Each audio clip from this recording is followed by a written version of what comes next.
Hello and welcome, my fellow modeling and tabletop gaming enthusiasts, to the Mediocre Modeler Show. I promise you, I've still been here. I have just been working like crazy to get prepared for Adepticon. I have a couple of commission jobs, one that is very close to being done, another one that won't take too terribly long to try and get done before Adepticon, and then I've also got some of my own miniatures I need to get painted, which shouldn't take long, but probably will. It's just been a busy couple of months.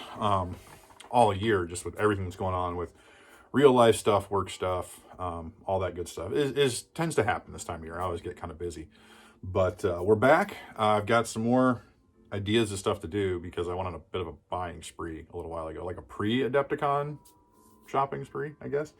There was a game store in one of the suburbs of the town I live in that was part of a chain, or it was a franchise, not a chain, it was a franchise. And they were having a moving sale, which I think maybe they're closing the franchise and going independent, but they were selling a bunch of stuff, basically everything they had left for 50% off. All of the Games Workshop Warhammer stuff was sold out pretty quick, apparently, but that wasn't why I was there. It was the only store in the area that stocked any Warlord product, which apparently didn't sell particularly well for them, which was unfortunate. But I was able to pick up a number of items at 50% off, and there were still a number of the items that I bought, minus one, still for sale when they had their last day of business.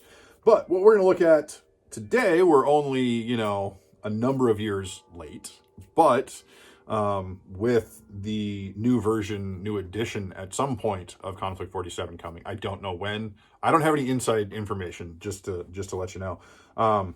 I decided to pick up a second U.S. Army starter set for Conflict 47. So, obviously, this is not new. This is the second one I have, so I know everything that's in there. But just to kind of get the creative juices flowing, get the excitement back into what I want to do to hopefully start actually playing some of these games, like Bolt Action and Conflict 47, and maybe even Heresy. I don't know. It's like I've only been around Heresy for like a decade, and still I barely even play. So, without any further ado, let's head on down to the bench, and we'll take a look at what we get in our U.S. starter set for Conflict 47.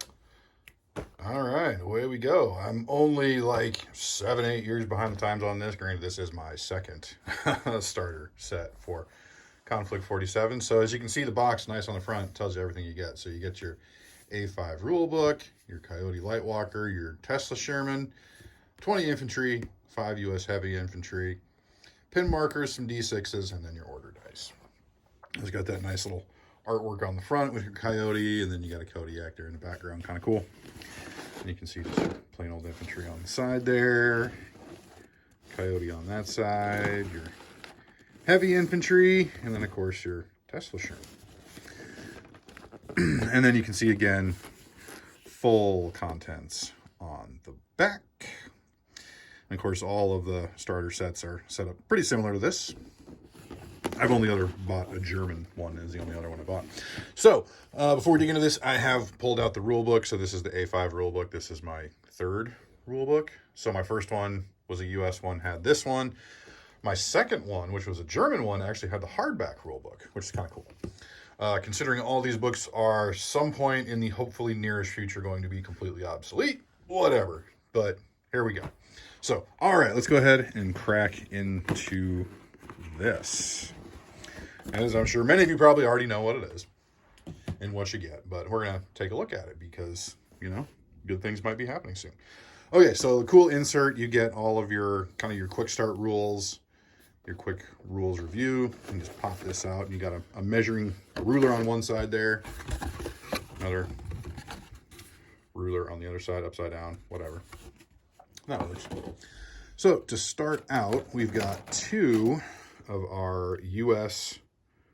weapon sprues. So we've got our 1903s over here. We've got our M1s, M1 Garands, U.S. rifle caliber 30 M1. You got your M1 carbines. Here's your M3 grease gun. Your scoped 1903 Springfield BAR, M1 Thompson. Your Garand, or you got one M1 with bayonet and a 1903 with bayonet, and then a bazooka. And then you got a couple of 1911s here. And judging by the shape of the holster, I want to say it's a 1917 the revolver, but whatever, not important. You got some grenade bandoliers, some grenades there, some binoculars, BAR ammo pouches, a little demo charge satchel, and then your bazooka ammo. And you get a nice little knife there. So yeah, so you get 2 of those. And then you get 4 sprues of U.S. infantry. Again, these have been out for a while. I'm kind of curious if there is a 2012. So this particular sprue is 13 years old. You all know it and love it, I'm sure. So you get 4 of these, 5 guys on each to make up your, yeah, because there's the guy kneeling, to make up your 20 infantry. So then you get into kind of the fun stuff. So here we've got our U.S. armored infantry, which, you know, obviously it's easier to see outside of the packaging. So you can see the body, and then they've got the separate arms and separate heads. You can kind of see in there. So thank you, Kosmina. You packed a lot of the stuff that I bought, so I appreciate all your hard work. I'll just seal those up so we don't lose anything, because armored infantry is pretty cool. Next up, we'll just go ahead and look at this.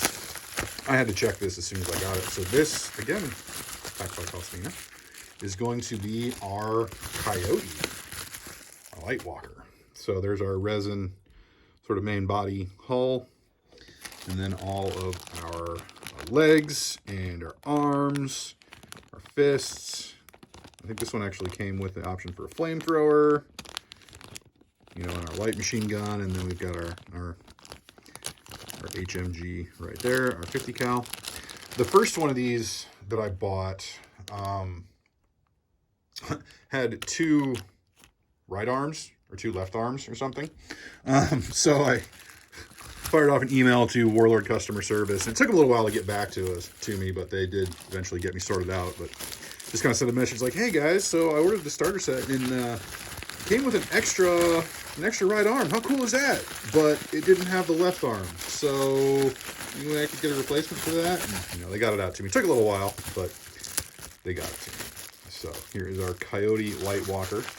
Very similar to the Jackal. If you look back through the videos on the channel, you'll see that we reviewed, built, and painted that Jackal a while ago, which I do have a second Jackal for something.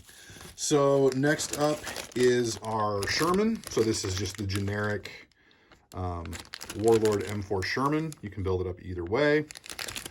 Sorry for the glare, but y'all know what it looks like. And this was, of course, this is the base kit that we used for our converted Pacific M4 Sherman last year. But what sets this one apart is, of course, hey, Kosmina is just going to town on us. She's just taking care of us all around. But, of course, the special thing in this box is the Tesla turret. So, we've got our resin cast Tesla turret here, with the big old Tesla cannon on there. And there is a piece that goes on the back here. It's right in there, like the power plant. I want to say it's resin, but maybe it's white metal. Yeah, oh no, it is white metal. So we've got a white metal power pack, and then the hatch cover. See, Tesla Sherman, nice. So I really do like the look of this and the shape of this particular turret. Pretty cool. And then that goes on somehow. Can't remember exactly how that. Oh yeah, I think it's kind of like that, or like that. Yeah, goes on there like that. So, yep, the Tesla turret, pretty neato. Get those all back in there so we don't want to lose anything. Okay, so then of course we've got our decals. So our just generic American tank decals or vehicle decals. Looks like the rest of this was packed for us by Morella. And then of course we've got our base. So it looks like a 60 mil base for the Coyote. We've got some additional 25 mil bases for our armored infantry.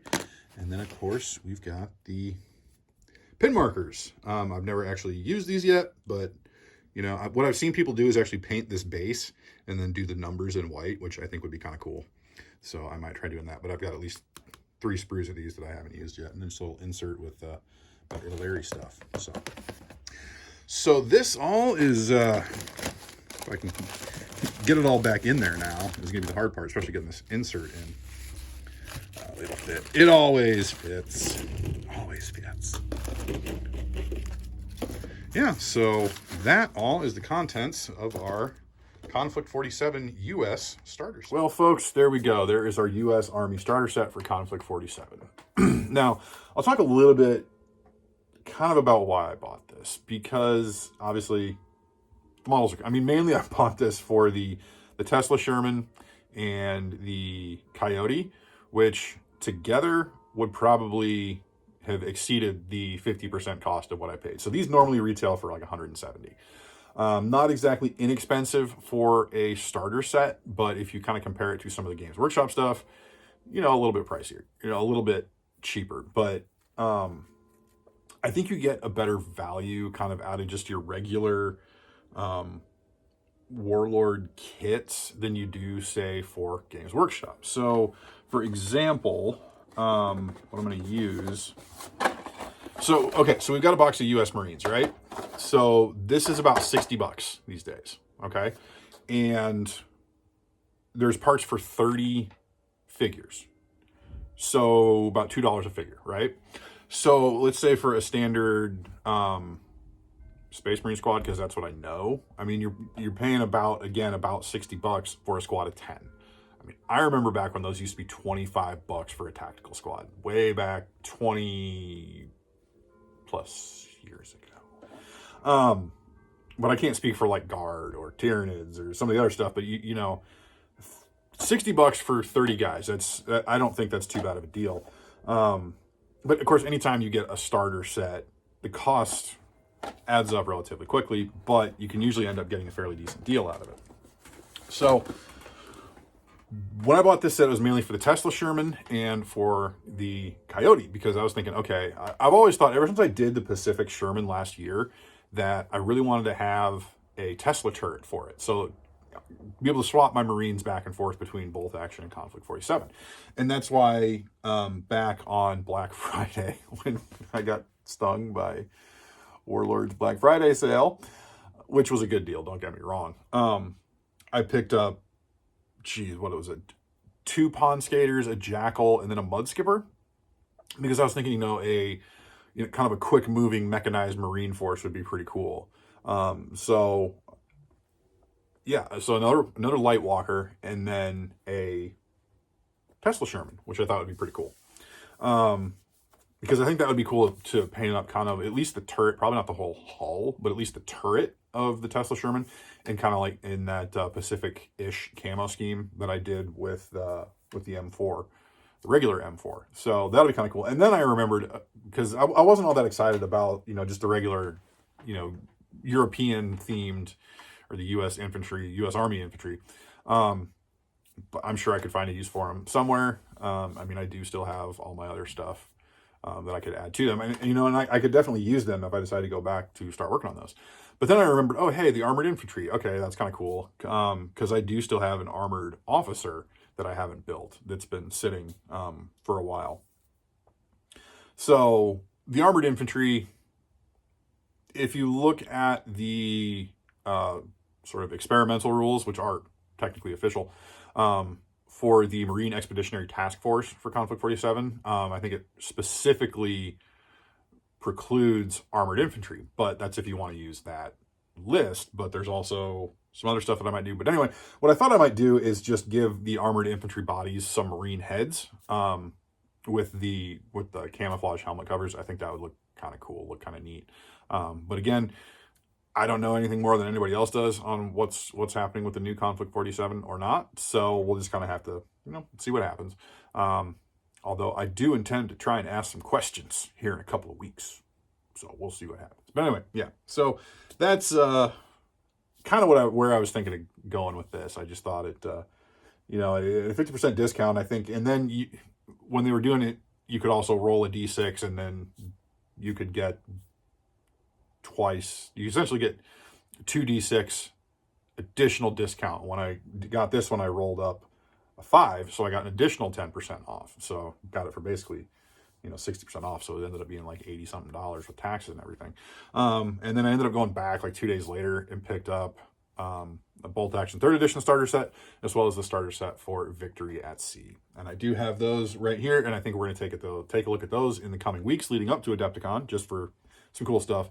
Got a lot of inbox stuff to do. It's just been a matter of just making myself get away from the painting bench to actually sit down and record something, because I really, really, really want to get these commission jobs done before Adepticon, so that they don't have to sit for 4 or 5 days without being touched, but also, that money can buy me more stuff. I mean, that's kind of how it is, But again, with at this point, like a day, like 3 weeks from now, I will be in Milwaukee at Adepticon 2025. I can't wait. No, so at least the biggest job is definitely gonna get done, but then some Elder Scrolls stuff I'm definitely gonna really try to get done for my buddy, even though he doesn't need them. And unfortunately, I won't be seeing him there, but he doesn't need them right away. But we're still going to try and get that done, as well as the last few Solar Auxilia minis that I need to do. So, yeah.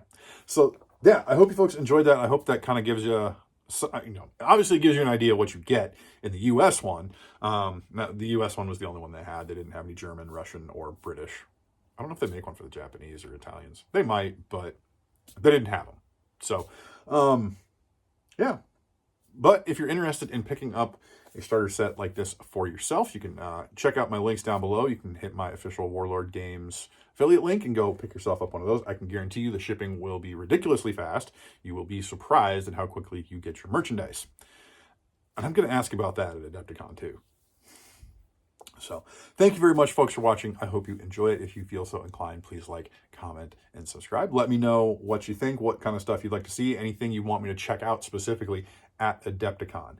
Hopefully this will be the first in a series where I will get back to regularly recording. I'm definitely going to try and get some interviews in with some folks at Adepticon. Some of my favorite manufacturers. If there's somebody you want me to reach out to, somebody to try and talk to, maybe try and do an interview with, I'd be more than happy to try and set that up, but we'll see. Believe it or not, I'm actually kind of a little bit shy, so we'll see what happens. But anyway, so if you do happen to see me, if you're going to be at Adepticon and you do happen to see me, stop up, introduce yourself, say hi. I'd love to meet some people that are watching the show. So thank you very much, folks, for watching. Sure do appreciate it. And until next time, may your paints be thin, your brushes be pointy, and your dice be hot.